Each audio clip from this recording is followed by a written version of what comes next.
musamman irin wannan lokaci da ake hunturu, ake yin sanyi. Duk lokacin da ga cewa jaririnka ko jaririnki ya sami irin wannan toshewar ta hanci, majina ce ko kuma wani abincin da ya makale masa, in dai ba ya riga ya nisa ba can, to za ka iya samun irin wannan bulumboci. Ka ɗirma mata ruwa bulumbotin, sai ka samu hancin shi, sai kake fesawa ta ɗaya hancin,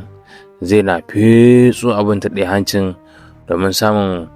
wato hanyar da shi wannan abin zai na wucewa, kuma yaro zai na samu yana yin numfashinsa, yana shakar iska kamar yadda ya kamata. Sai dai fa wajen yin wannan abin dole sai iyaye sun lura sosai wajen yaro, a tabbatar da yaro yana yin numfashi ta baki, kada kasance ana ta fesa mai ruwa kuma bai samu ya yi numfashi ba, har sai yaro ya je ya sankare ya kasa yin kuma yin numfashi a lokacin da ake masa wannan treatment din na toshewar hancin da ya samu. A tabbatar